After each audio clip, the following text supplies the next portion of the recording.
Federal officials in Minnesota announced new charges against a man accused of shooting two Minnesota state lawmakers and their spouses, leaving one couple dead. 57-year-old Vance Belter is charged with 2 counts of murder and stalking. He's accused of killing Democratic Minnesota State Representative Melissa Hortman and her husband, and critically injuring Democratic State Senator John Hoffman and his wife. The U.S. Attorney's Office says Belter went to the lawmakers' homes dressed as a police officer, outfitting his black SUV with police lights and a police license plate, wearing a black tactical vest and body armor. Officials say Belter was allegedly planning to target public officials in other states, including Iowa. Officials say he had a list of 45 elected officials in his car. It also had the names of abortion clinics and pro-choice activists. We asked Planned Parenthood North Central States if the affiliate or any of its clinics were on Belter's hit list. Spokesperson said they are not making any comments on the list at this time. The affiliate's president, Ruth Richardson, shared in a statement, quote, "Out of an abundance of caution, we are working with local law enforcement to increase patrols at all of our facilities." Also new tonight, we now know that Belter was a student at Des Moines Area Community College. He was enrolled at the school in 2023 and 2024. DMAC confirmed to us that he took several classes in the mortuary science program during that time. 2 victims from the attack also have connections to the metro. Yvette Hoffman and her husband, Minnesota Senator John Hoffman, both lived in the area. Local 5's Alex Fulton met with one of Yvette's old co-workers on her start in the local radio scene.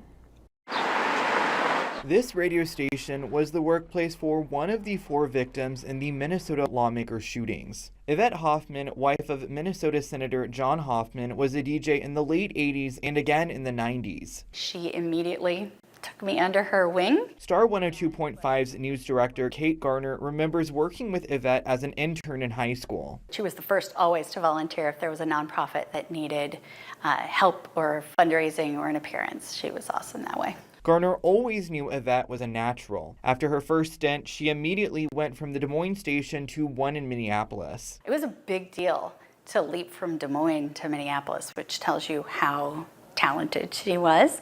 And so I got to go up and hang out with her, and she let me run her board in Minneapolis. Over the weekend, at first, Garner didn't believe her old friend had been shot in what officials call a politically motivated attack. When I heard that she threw herself in front of Hope to save her from the gunman, that was how I knew for sure it was Yvette. Yvette and her husband, John, were both shot and injured. We were confused. I mean, why would someone or people like her and John, who are so good and kind. Since then, Garner says she's heard from Yvette's family members and close friends that she and John are doing well. I don't know this for a fact, but I would almost guarantee that she's trying to help the nurses through their stress because that's who she is.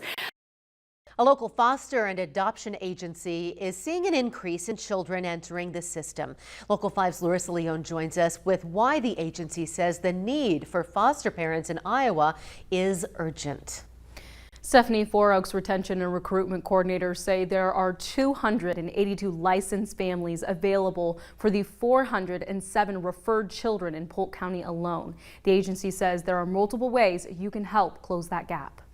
On the walls of Four Oaks Foster and Adoption Agency, you will see pictures like these, saying every child is one adult away from being a success story. For Pamela Jones, that saying is reflective of her life, with her journey as a foster parent beginning in 2004. It's been a very rewarding journey, working with kids and families and helping them come back together. The need for people like Jones is urgent, rising at a rate that is concerning for Four Oaks Retention and Recruitment Coordinator Emily Easton. In Iowa right now, we have about 35% more children coming into the system and being referred to us at Four Oaks than we do families available for match, and that's across the state. One of the biggest needs in the state is families willing to care for groups of siblings of 3 or more. And if we can place brothers and sisters, siblings together, that's one thing that they don't have to lose, right? They don't have to wonder every day, is my brother, is my sister, are they doing okay when they're right alongside you. If you are contemplating becoming a foster parent, it's important to note that Iowa is a reunification state. Right, about 70% of the kids that come into the system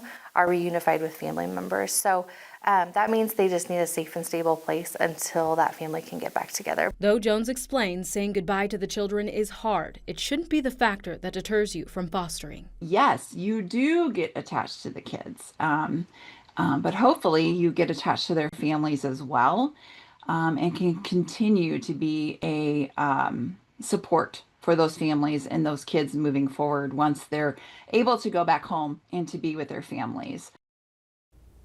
Four Oaks has free virtual orientations for anyone looking to foster. Experts are there to answer questions and help with forms. You can also support a foster family. Stephanie.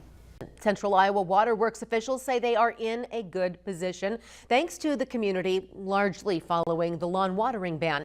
However, the agency is not lifting its ban just yet because nitrate levels in the Des Moines and Raccoon Rivers remain high. Local 5's Alex Fulton attended a press conference to learn the latest on the water woes. Alex.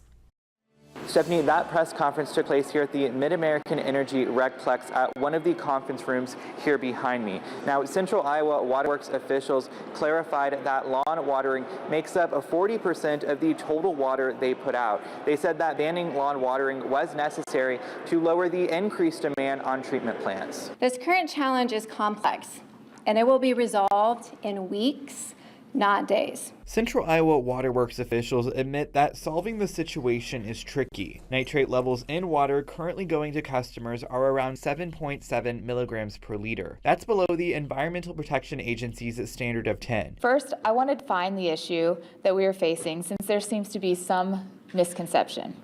We are dealing with a source water quality issue. This is not a water quantity issue. The treatment plants are working hard to keep the nitrate levels low so everyone can continue to drink it. Sometimes our nitrate removal facility doesn't run for months or even years at a time because nitrate concentrations in our source waters are low. Ted Corrigan with Des Moines Water Works says nitrates come from fluctuating rainfall totals over time and fertilizers used by farmers. More than 90% of the nitrate that we see in our source waters is from fertilizer that is applied to row crop fields and then ultimately finds its way into the surface water, rivers, and streams. Central Iowa Water Works officials say 3 existing or new facilities will be equipped to treat nitrate levels in the coming years. Aquifer storage and recovery wells to store water for peak demand are also on the way. Between those local ASRs, the Saylorville and Grimes treatment expansion, and the new plant out west, we're going to add 34.2 million gallons a day of treatment capacity. A handful of customers in Des Moines have gotten notices about violating the watering ban. In West Des Moines, about 1,800 customers were getting daily emails for watering their lawns. Now that's down to under 200 customers. In West Des Moines, Alex Fulton, Local 5 News. Iowa school children are experiencing their first year under a new summer meal program. Governor Kim Reynolds opted out of the federal EBT program last year in favor of creating a new plan. We are almost halfway through summer vacation and the Healthy Kids Summer Meal Program is in full swing. Local 5's Larissa Leone joins us with how local food pantries are responding to the change. Larissa. Well, Stephanie, the new Healthy Kids Iowa program comes with a lot of changes, though one local food pantry I spoke with says not all of those changes are good.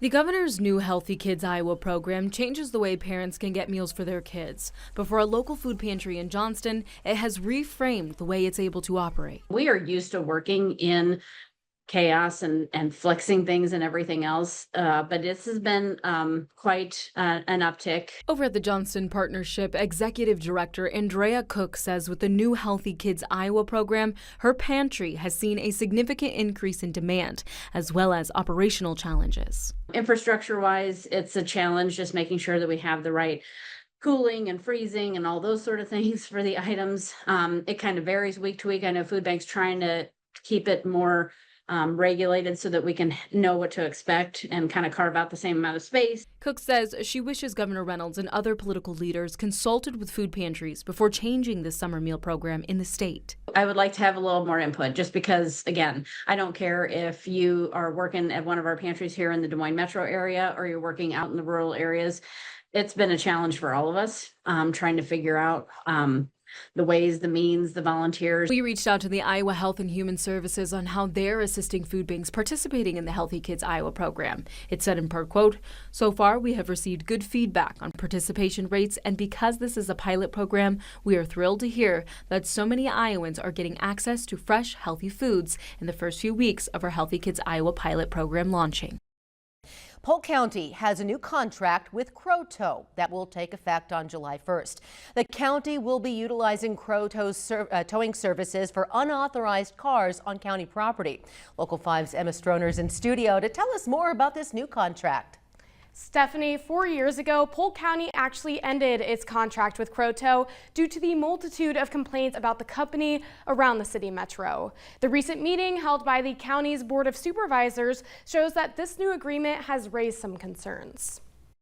After 4 years of being with GNS, Polk County has signed with Crow-Tow. The contract has sparked controversy among some of these supervisors. I personally have had extremely bad experience with this company, and I find that they seem to prey on specific people, and they prey on specific areas. Supervisor Angela Connolly also brought up that the board had multiple problems with Crow-Tow in the past. In addressing this new contract, County Administrator Frank Marasco claimed that the company was the most responsive bidder after their contract with GNS Towing was up, and that this agreement doesn't concern private matters. And I think it's important to note, too, that this is essentially a public safety agreement. So a lot of the complaints you hear about towing is between a private company, an apartment complex, and citizens. This is not for anything on private property. Like Stephanie said, Crow-Tow will be the county's towing service beginning on July 1st, and it will last until June of 2028. We reached out to the company, and they provided us with no comment. The Iowa Department of Natural Resources have identified the body pulled from 3 Mile Lake in Union County. 41-year-old Ryan Woolsey from Creston, his boat, and his car were all found in and around the lake today. Local 5's Alex Fulton is at 3 Mile Lake with what went into that recovery operation.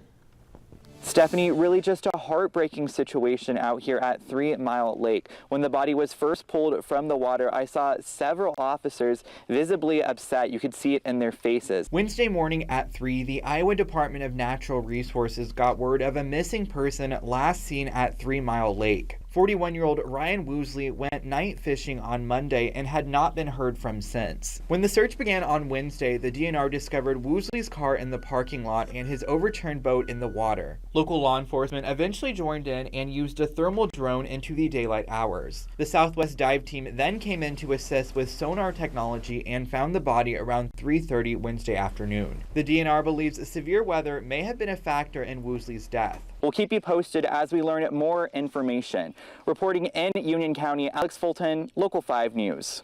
Police have arrested the man that caused a disturbance at the National Speech and Debate Tournament in downtown Des Moines today. 22-year-old Jaden Roccaforte is facing 2 charges: disorderly conduct, a simple misdemeanor, and possession of a controlled substance, a serious misdemeanor. He's being held in the Polk County Jail. Thousands of people were evacuated because of this disturbance. Local 5's Alex Fulton spoke with students startled by the frantic scene and shares new video taken right before the evacuation.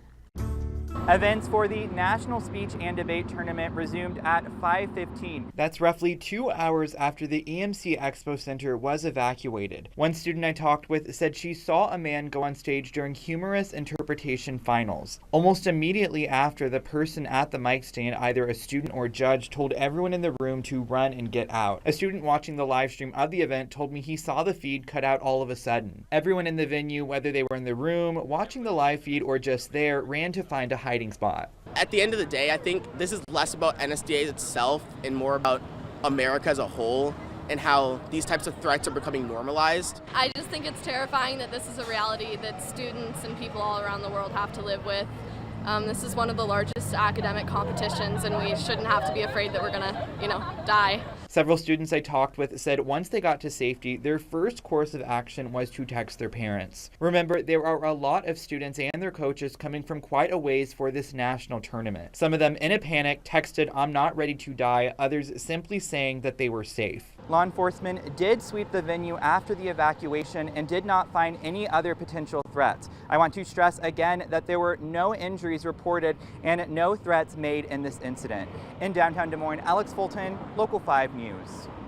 The heat that's coming can be dangerous if you don't take the proper precautions. Local 5's Emma Stroner shares what you can do to stay healthy. As temperatures rise, so does the risk for heat-related illness, especially with everyone out in the sun. I spoke with Dr. Johnson, an ER doctor with Unity Point Health, about staying safe in the days ahead. I'm probably gonna go to the pool. Have a lot of cool drinks. We're staying indoors. Launching in a doggy pool. This is how people in the Des Moines area are planning to keep cool during an extreme heat watch. While these strategies, like staying hydrated and going swimming, are great at preventing heat-related illness, it's still important to be aware of potential symptoms. Dr. Johnson says that when symptoms like nausea or headaches appear, it's time to go inside. By the time you start getting all those cramps and the vomiting, real bad headaches, like you're behind the 8 ball, you need to be finding air conditioning right away and really pushing the fluids. Dr. Johnson explains that when symptoms become stroke-like, such as confusion, that emergency treatment is necessary. She also notes that some age groups may be at an increased risk. When you get on those, like the real young, the real old, those are kind of the extremes of age, are especially vulnerable. When spending time outdoors this weekend, it's extra important to stay hydrated, wear sunscreen, and take frequent breaks. In Des Moines, I'm Emma Stroner, Local 5 News.